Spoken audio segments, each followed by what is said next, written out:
قل هذه سبيلي أدعو إلى الله. Assalamualaikum warahmatullahi wabarakatuh. Alhamdulillah, kita ketemu lagi di channel Pemberantas Kemaksiatan Kaum Muslimin. Dan seperti biasa, sebelum kita masuk ke pembahasan, kami ingatkan untuk kaum muslimin yang belum subscribe ke channel ini, silakan subscribe untuk mendapatkan notifikasi ketika ada video-video yang terbaru yang kita upload di channel ini. Dan untuk yang sudah subscribe, kami ucapkan jazakumullahu khairan katsira. Dan kaum muslimin, ada berita terbaru, ini berita gembira kaum muslimin. Berita gembira terkait Habaib Ba'alawi kaum muslimin ya. Aliansi Pecinta Ulama Nusantara dan beberapa gerakan masyarakat ya yang berjumlah ratusan orang pada hari ini mendatangi Majelis Ulama Indonesia, mendesak supaya Majelis Ulama Indonesia memberikan fatwa sesat terhadap Habaib Ba'alawi kaum muslimin. Karena ceramah-ceramah Habaib Ba'alawi yang sangat meresahkan, jauh dari tuntunan syariat Islam, bahkan menentang syariat Islam ya. Coba kita simak. Ini ada video press release dari Aliansi Pecinta Ulama Nusantara ya. Kita simak videonya. Terima kasih kepada rekan-rekan semua atas atensi dan perhatiannya terkait isu klan Ba'alawi. Di sini akan dibacakan press release dari Aliansi Pecinta Ulama Nusantara atau APATAR. Jakarta 23 Juli 2024. Pada tanggal 23 Juli 2024, Aliansi Pecinta Ulama Nusantara atau APATAR yang tergabung di dalamnya beberapa organisasi Islam seperti yang pertama PKN, Barisan Kesatria Nusantara, yang kedua PWI LS, Perjuangan Wali Songo Indonesia Laskar Sabilillah, yang ketiga Himanu, Himpunan Advokat NU, yang keempat Robitoh Babat Kebantenan, Lembaga Kekancingan RP Kesultanan Banten, yang kelima Balai Adat Kearyaan Tangerang, yang keenam LASNU, Laskar Nusantara, yang ketujuh Laskar Raja Wali Nusantara, yang kedelapan Laskar Mataram Raya, dan lain sebagainya. Dalam hal ini mengajukan surat permohonan audiensi kepada Majelis Ulama Indonesia atau MUI untuk membahas isu yang sangat penting tengah marak di masyarakat Indonesia, baik di media sosial ataupun di dunia nyata, dan mendesak mengenai ajaran kesesatan, ceramah, dan kelakuan para Habib Ba'alawi yang telah menimbulkan penyesatan, kebingungan, kegelisahan, dan kegaduhan di kalangan umat Islam yang sudah berjalan beberapa tahun tertayang di media sosial. Terjadi pembiaran yang berlarut-larut akan berdampak menyesatkan. Sehubungan dengan pentingnya permasalahan ini dan besarnya dampak yang dirasakan oleh masyarakat, kami berencana membawa massa terdiri dari ulama antara lain Kiai Haji Syarif Rahmat, Kiai Haji Imaduddin Usman Al-Bantani, Kiai Haji Yusuf Mubarak, Gus Jazuli, Tubagus Mogi Nur Fadil, dan sebagainya. Juga serta dihadiri saksi korban oknum Habib yaitu Yeda Salim yang merupakan public figure.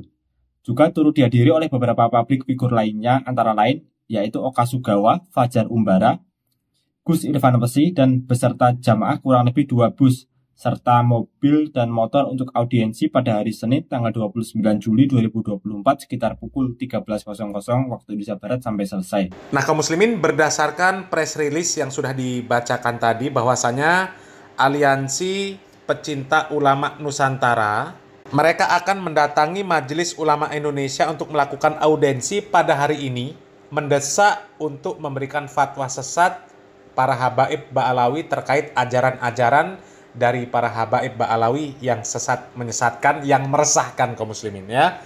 Coba kita lanjut videonya kaum muslimin. Kami menilai ceramah-ceramah dan kelakuan beberapa Habib Ba'alawi masuk di antara 5 dari 10 kriteria sesat MUI. Yakni adalah yang pertama, menambah dan atau mengurangi pokok-pokok ibadah yang telah ditetapkan oleh syariah seperti haji tidak ke Baitullah, salat wajib tidak 5 waktu. Di salah satu ceramah yang disampaikan seorang Habib kepada publik melalui media sosial, dan juga disampaikan kepada publik bahwa ada tokoh Habib di Tarim tidak berhaji, padahal itu merupakan salah satu rukun Islam bagi yang mampu. Diajarkan bahwa Habib tersebut cukup dengan berziarah ke makam Muhammad Faqih Muqaddam saja, yang mana penyampaian ini sesat dan menyesatkan yang sama saja dengan mengurangi rukun Islam kelima yakni berhaji ke Baitullah Ka'bah di Mekah bagi yang mampu. Yang kedua, mengingkari dan atau menambah salah satu dari rukun iman yang keenam.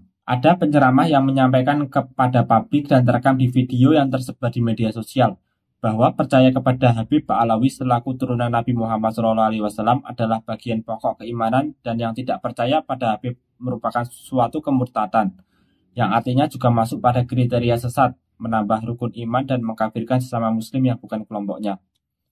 Lalu yang ketiga, mengkafirkan sesama muslim tanpa dalil syar'i, seperti mengkafirkan muslim hanya karena bukan kelompoknya. Yang keempat, melakukan penafsiran Al-Quran yang tidak berdasar kaidah-kaidah tafsir. Yang kelima, melecehkan dan atau merendahkan Nabi atau Rasul dengan berbagai ceramah halu yang sesat dan tidak sesuai syariat, caci maki, radikalisme, kekerasan seksual, penjajahan doktrinal, spiritual, rasial, finansial, sembari membawa-bawa nama Rasulullah SAW sebagai leluhur dalam kesesatannya merupakan bentuk pelecehan dan merendahkan Nabi. Di mana satu kriteria sesat saja sudah merupakan suatu kemungkaran yang harus ditolak bersama, semisal pada kasus Ahmadiyah dan Lia Eden, yang hanya masuk satu kriteria sesat, meyakini ada Nabi setelah Nabi Muhammad SAW. Apalagi ini disinyalir ada 5 kriteria yang masuk dalam 10 kriteria fatwa sesat MUI, yang akan kami paparkan lebih detail dengan bukti dan saksi nanti di kantor pusat MUI. Demikian surat rencana audiensi dengan MUI ini kami sampaikan pula tembusannya kepada Jaksa Agung RI untuk menjadi perhatian dan akan bisa diberikan keputusan demi kemaslahatan umat. Atas perhatian dan kerjasama yang baik, kami mengucapkan terima kasih. Wassalamualaikum warahmatullahi wabarakatuh. Hormat kami, Aliansi Pecinta Ulama Nusantara atau APATAR, Jakarta 24 Juli 2024. Presidium APATAR. Yang pertama, Muhammad Rafi'i Mukhlis, Ketum BKN. Yang kedua, Dr. Andes Taufik CH, SHMH, Sekjen Himanu. Yang ketiga, TB Moginur Fadil Satya, Ketum Robitoh Babat Kebantenan. Yang keempat, Ari Ahmad SH, Ketua Divisi Hukum Pusat PBI LS. Tembusan Jaksa Agung RI selaku Koordinator Pengawasan Aliran Kepercayaan dan Aliran Keagamaan dalam Masyarakat atau PAKEM. Yang kedua, Direktur Deradikalisasi BNPT. Yang ketiga, Direktur Intelkam Polda Metro Jaya.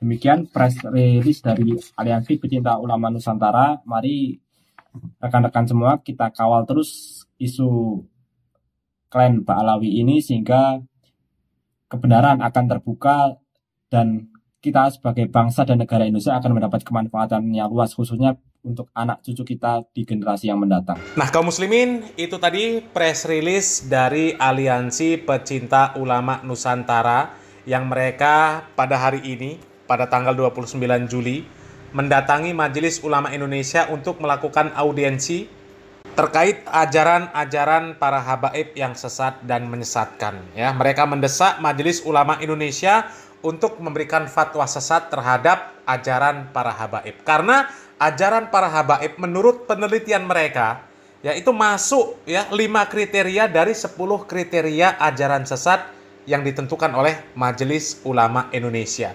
Di antaranya ada habib yang dia mengatakan lebih memilih berziarah ke kuburan Faqih Muqaddam daripada beribadah haji.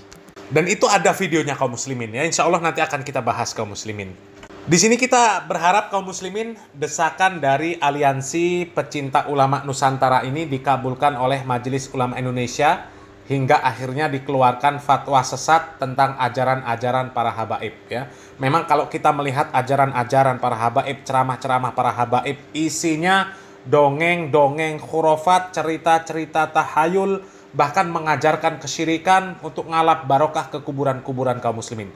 Bahkan ada habib yang memperbolehkan kalau kita ini nggak bisa berziarah ke sebuah pemakaman, ya makam keramat, ya, itu kita boleh membuat makam replika, ya makam palsunya.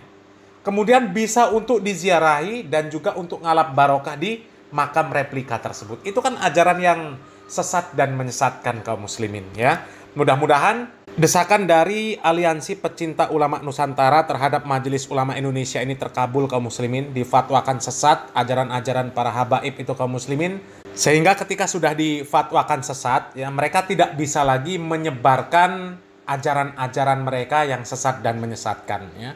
Dan kemungkinan besar kalau mereka sudah tidak bisa lagi menyebarkan ajaran mereka di Indonesia ya mereka akan kembali lagi mungkin ke negeri Yaman ya. mungkin akan mencari tempat yang lain juga untuk melakukan pembodohan-pembodohan seperti yang selama ini mereka ajarkan di negara kita ini, kaum muslimin ya.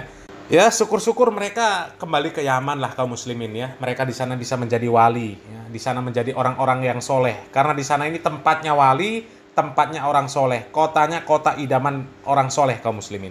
Kalau selama ini ada daerah di Yaman yang terkenal dengan 1000 wali, ya nanti kalau sudah difatwakan sesat para habaib yang ada di Indonesia ini, ya mereka kembali ke Yaman, mereka masuk ke Tarim. Nah, jadi nanti Tarim itu bukan lagi menjadi kota 1000 wali.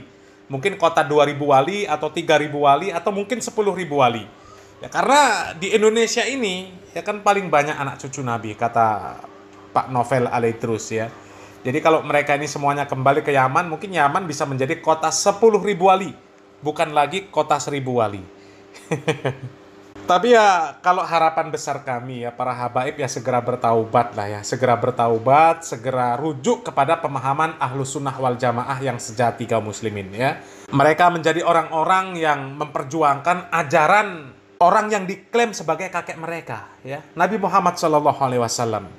Mereka menjadi orang yang memperjuangkan untuk menegakkan tauhid, menegakkan sunnah ya, menjauhi syirik, memberantas kesyirikan, memberantas bid'ah, ya, memberantas tahayul, khurafat dan sebagainya, kaum muslimin ya. Jangan seperti ajaran mereka yang selama ini ya. Sehingga ketika mereka ini tidak keluar dari Indonesia, jadi tetap bermanfaat di Indonesia karena mengajarkan ajaran agama sesuai yang diajarkan oleh Nabi Muhammad SAW ya. Mudah-mudahan mereka diberikan kesempatan untuk bertaubat dan kembali rujuk kepada pemahaman Ahlus Sunnah wal Jamaah yang benar, kaum muslimin ya. Bukan Ahlus Sunnah wal Jamaah KW-KW seperti kelompok habaib selama ini, kaum muslimin ya. Mudah-mudahan bermanfaat. Barakallahu fikum. Wassalamualaikum warahmatullahi wabarakatuh.